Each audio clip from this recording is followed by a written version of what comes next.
네, 어제 전반적으로 아시아 증시의 흐름이 괜찮았습니다. 우리 증시는 좀 부진했지만 일본과 중국장에서의 좀 상승이 나타났는데요. 지표 개선에 좀 힘입은 바가 컸습니다. 오늘 장에서는 좀 어떤 움직임을 나타낼지요. 금요일 장을 전망을 해보겠습니다. 중국금융연구소의 조용찬 수석연구원입니다. 연구원님 안녕하세요.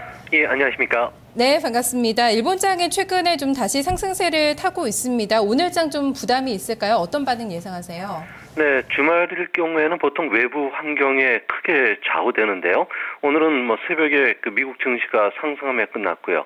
엔화도 1달러가 80엔대를 회복함에 따라서 상승 흐름을 이어갈 것으로 보여집니다. 2분기 연속 거액 적자를 기록한 파나소닉이 어제는 한가까지 떨어졌는데요.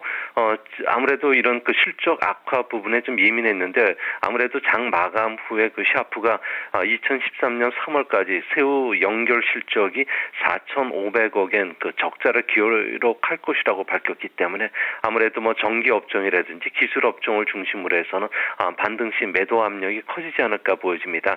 다행스러운 것은 엔화 환율이 1달러가 80엔대까지 회복함에 따라서 수출과 관련주 쪽에 매도 압력이 그렇게 크지는 않을 것으로 보여지고요.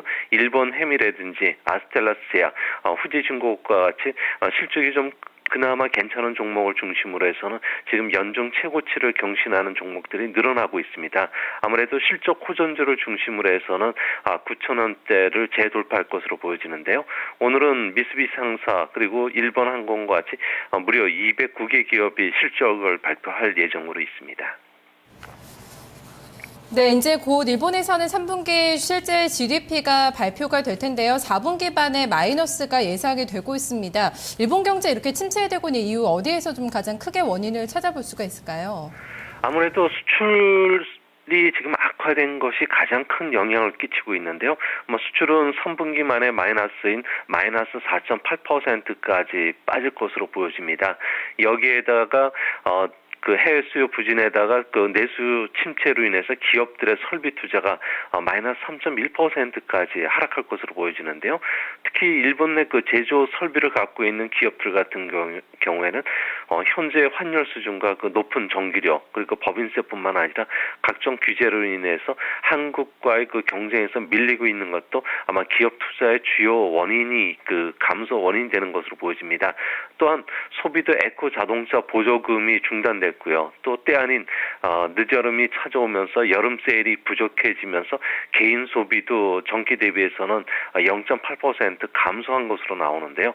6분기 만에 마이너스로 돌아섰습니다. 이런 측면에서 보면은 일본의 경기 침체 국면이 더 아주 깊어지고 있음을 알 수가 있는데요. 생산 침체로 인해서 고용 환경도 당분간 부진을 면치 못할 것으로 보여지기 때문에 디프레이션 탈출은 2014년까지도 아마 유연한 상황으로 보여집니다. 네, 중국장은 어제 상당히 강했습니다. 지표가 나온 이후에 상승폭을 좀 키우면서 급등이 나왔습니다. 2100선 회복한 상태인데요. 오늘 장 흐름 어떻게 전망하시나요? 네, 오늘은 중국 증시 같은 경우는 주말을 앞두고 숨고르기 장세가 예상이 되는데요. 전날에 제조업 PMI가 그다지 서프라이즈한 모습은 아니었지만 경기 하락세가 바닥을 쳤다는 신호로 투자가들이 받아들이고 있다는 점입니다. 여기에 JP 모건 체이스 같은 경우에도 보고서를 통해서 중국 경제가 3분기에 바닥을 쳤다는 견해를 밝히기도 했는데요. 또한 많은 지방 정부가 부동산 긴축 조치를 다소 완화해주면서 10월달 주택 가격이 5개월 연속 전월 대비해서 상승 흐름을 이어갔다는 것도 아무래도 투자 심리의 호재로 작용할 것으로 보여집니다. 하지만 주가의 상승에 부담이 되는 것은 당대를 시작으로 내년 3월까지 정치 계절에 들어가기 때문에 언제 스캔들이라든지 부패 문제가 터질지는 모르고요. 늘 2100선 위에서는 IPO가 재개된 것도 아마 부담이 되지 않을까 보여집니다. 당분간 2100선을 중심으로 해서 지리한 조정 국면이 좀 더 이어지지 않을까 예상이 됩니다. 네, 전반적으로 숨고르기 흐름이 나타날 것이다 전망을 해주고 계신데요. 일단 중국 경기 회복에 대한 좀 기대감은 나오고 있는 것 같습니다. 특히 집값이 5개월 연속 좀 상승하고 있다는 점에 시장이 주목하고 있는데요. 부동산 경기가 회복되고 있다는 점, 중국 경기를 살리는 데 좀 크게 일조하지 않을까 좀 이런 생각도 들거든요. 어떻게 분석하시나요? 네, 이번에 경기 바닥을 이제 에서 그 소비를 이끄는 것은 아무래도 부동산과 관련된 소비들일 것으로 보여지는데요. 뭐 상하이 그 푸둥 신구 같은 경우는 아주 고급 주택으로 유명합니다. 여기에 고급 아파트인 중량 하이팅이라고 하는 그 아파트가 분양 금액이 무려 1억 2,800만 원 정도의 그 분양이 됐다 그러는데요. 아무래도 이런 그 고급 주택을 중심으로 해서 가격이 올라가고 있습니다. 뭐 중국의 100대 도시의 그 평균 주택 가격은 지금 520만 원 정도 평당 기록을 했는데요. 뭐 전월 대비해서 0.2% 정도 상승을 했습니다. 아무래도 주택 가격을 밀어 올리는 것은 아마 이경에 달하는 그 자금들이 갈 데가 없기 때문에 주시장으로 몰리고 있고요.